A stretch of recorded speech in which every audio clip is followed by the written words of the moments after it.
ये swimming pool सिर्फ और सिर्फ मेरा है, मेरा है ये स्विमिंग पूल। अगर इसमें कोई भी आएगा तो मैं उसे जिंदा नहीं छोड़ूंगी। दिल्ली के नोएडा शहर में रेड हाउस के पास एक स्विमिंग पूल था। लोग उस स्विमिंग पूल में स्विमिंग किया करते थे।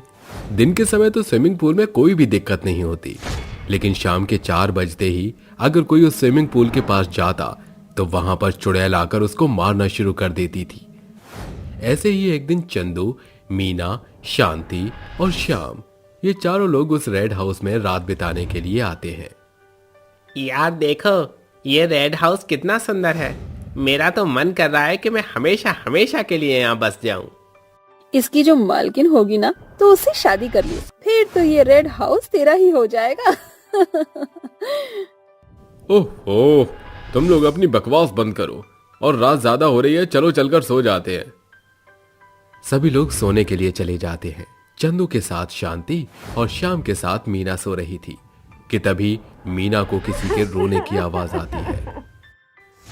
आवाज को सुनकर मीना की आंखें खुल जाती हैं और आवाज सुनकर थोड़ी हैरान हो जाती है और खुद से बोलती है, अरे ये किसके रोने की आवाज है?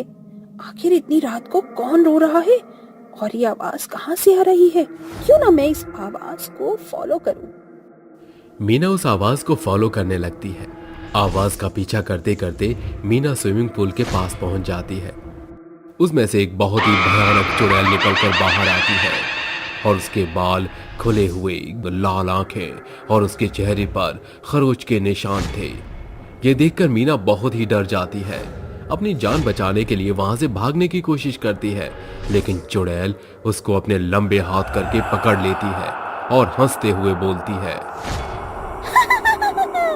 ये स्विमिंग पूल मेरा है ये स्विमिंग पूल सिर्फ और सिर्फ मेरा है। मैं अगर यहाँ पर कोई आएगा तो अपनी जान से जाएगा। यहाँ पर लोग आ तो अपनी मर्जी से जाते हैं, लेकिन जिंदा लौट कर नहीं जाते। पर तुम मुझे क्यों मार रही हो?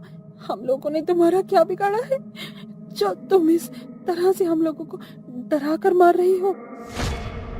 तुम मरने वाली हो, इसलिए तुम्हारी आखिरी इच्छा पूरा करना मेरा फर्ज है। तुम मेरा सच जानना चाहती हो ना? मैं तुम्हें अपना सारा सच बताऊंगी। अंजू अपने पिता के साथ रेड हाउस में काफी ऐशो आराम की जिंदगी अपनी बिता रही थी। रेड हाउस के सामने स्विमिंग पूल था। स्विमिंग पूल की मालकिन अंजू ही थी। कुछ लोग स्विमिंग पूल के पीछे हाथ धोकर पड़े हुए थे।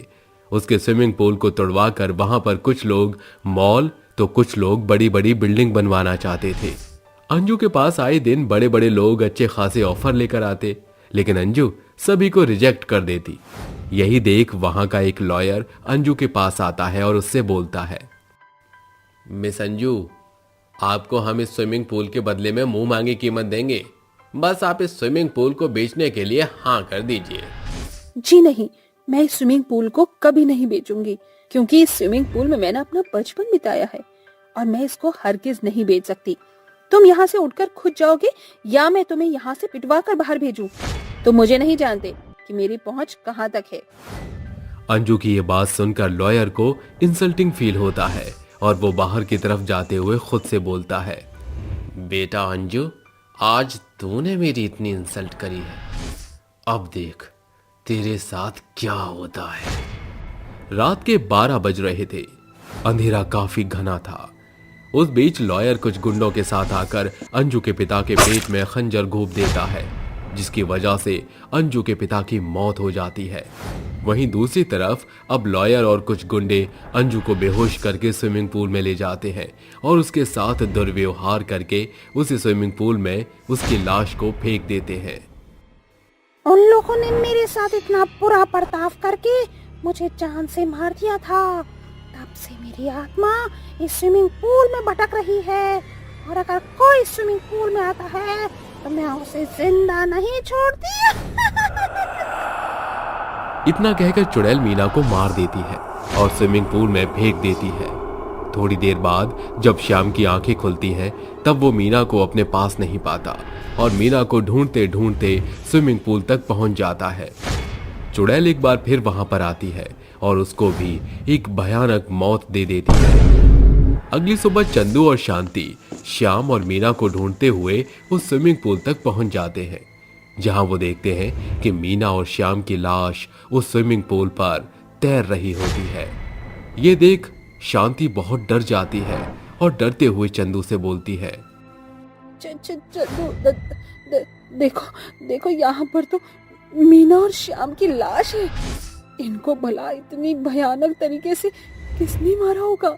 यार शांति, ये बात तो मुझे भी नहीं पता कि इन दोनों को इतनी भयानक मौत किसने दी है, पर जो भी है हमें इसका पता लगाना ही होगा। मैं विक्रम को फोन करता हूँ। चंदू विक्रम को फोन करता है और उसकी सारी बात बता देता है, जिसके बाद विक्रम वहां पर आ जाता है और ये सब देख उससे पूछता है, क्या हुआ, रात को इस रेड हाउस में रुके थे? हाँ, हम सभी रात को इस रेड हाउस में रुके थे। यार चंदू, तुम लोगों को इस रेड हाउस के बारे में कुछ नहीं पता क्या? तुम्हें नहीं पता कि यहाँ पर 4 बजे के बाद कोई नहीं आता, और अगर कोई गलती से आ भी जाता है तो वो वापस जिंदा लौट कर नहीं जाता। तुमने यहाँ आकर बहुत बड़ी गलती कर दी।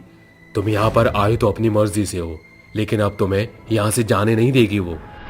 पर वो है कौन और वो ऐसा क्यों कर रही है? ये बात तो कोई भी नहीं जानता।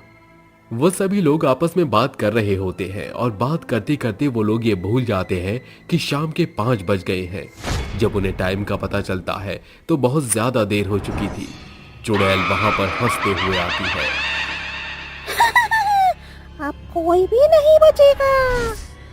चुड़ैल को देखकर विक्रम, शांति और चंदू तीनों लोग बहुत डर जाते हैं और इधर उधर भागने लगते हैं।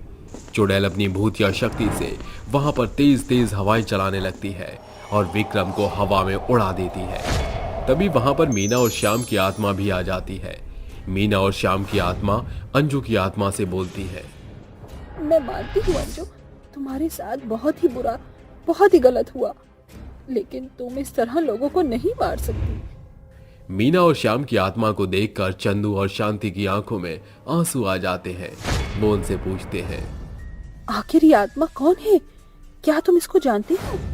मीना विक्रम, चंदू और शांति तीनों को अंजू की सच्चाई बता देती है और ये सुनकर चंदू बोलता है, तुम्हारे साथ बहुत ही ज्यादा बुरा हुआ है।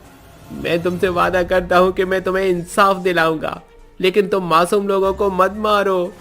यूं इस तरह मौत का आतंक या मौत का खेल बंद कर दो। मैं तुम्हारे आगे हाथ जोड़कर विनती करता हूँ।